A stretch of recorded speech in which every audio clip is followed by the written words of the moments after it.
So here are two splitters, and these two splitters have two outputs and one input. The input is here and the outputs are here. Same here, input here and outputs here. The ends are different. We have sockets and we have a plug input, and here we have plugs and a socket input. Now that was unfortunate, but it doesn't matter because we can convert it by using these two barrel links.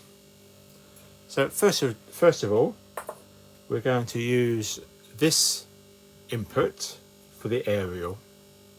So you plug the aerial in, we won't do it yet, and then we pick one of the outputs. Let's say it's that one, and then we're using the input here. You plug that in, turn it around that way, you can see it better, and then we'll use this one, plug the aerial in, and you can change it there. So that now makes it one in from the aerial, and we've got the three outputs, 1, 2, 3, and that's it. So if this is going to the loft, you need to secure it down.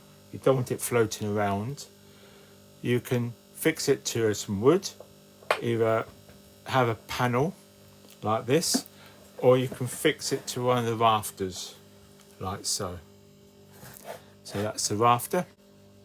So all you need to do when you connect the plugs is to secure them down so that these splitters don't move.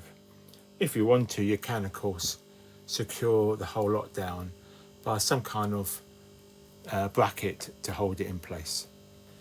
So that's it. So it's quite straightforward. You're simply changing these splitters that are 1 in and 2 out to make it 1 in and 3 out. Bear in mind that when you do split it with this aerial input, half the signal will go that way and the other half the signal will go that way. And of course, if that's the case, you then have 1/4 of a signal going that way and 1/4 of a signal going that way. So the best thing to do is to make sure this one here goes to your main TV or to the TV that's the furthest away. So thank you for watching. Please like and subscribe.